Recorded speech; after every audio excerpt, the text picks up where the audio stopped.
first experiment for the cymatics music video is called a Chladni plate.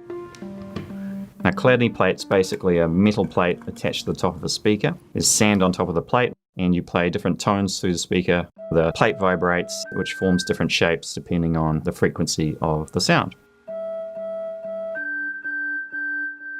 Well, we blew up a lot of speakers with the Chladni plate. So there was a lot of experimenting around the Chladni plate, primarily looking at how much volume we can put through there, how much sand to actually put on the plate, and the different shapes of plates and what different patterns would be created because of those shapes.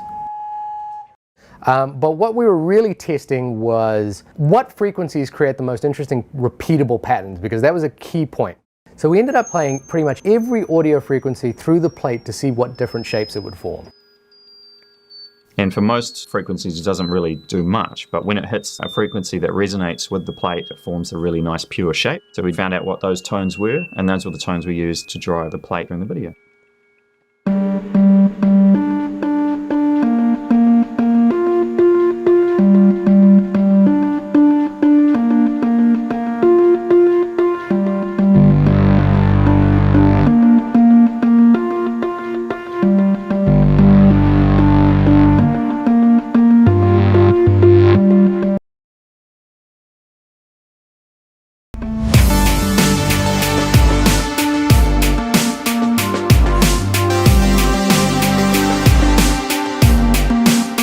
The fourth experiment in the cymatics music video is ferrofluid.